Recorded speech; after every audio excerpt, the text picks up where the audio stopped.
Well, it's really quite the dance we go through every year, and I start usually the end of December. This year was 2024, looking for the most anticipated books of 2025. There's all sorts of lists that come out, and I share those lists with the staff, with our committee, and this year we shared it with our email list and asked people there what they felt about the different authors and who they'd like to see at Opus and Olives. And slowly we put together a great big spreadsheet that's color-coded and broken down by the big publishing houses.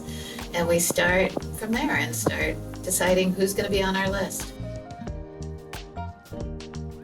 Prior to COVID, there was Book Expo America, BEA we call it, and we would travel out to New York City. So we meet with our different publishing contacts, and these are generally the library marketing teams for Penguin Random House, HarperCollins, Simon & Schuster, and on and on and on.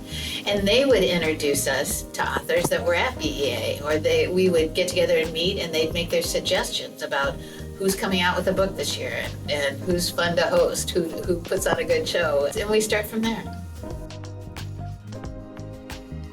Well, early on, we got our publishing contacts to come to the event, and that back when it was like a 300-person event, now it's 800 or so.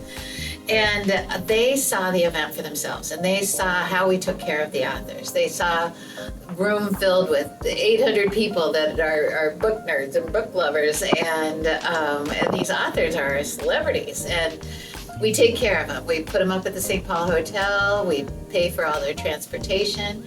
We have a New York Times bookseller on site to sell the book that we're featuring that year, as well as the author's backlist. And that, you'd be surprised, that's a big deal, because they like to see in 1 week, all of a sudden they've sold 150 books, and that helps them bump up the bestseller list. So this is a fundraiser for the library, for the Friends of the Library. And this room is full of book lovers and library lovers.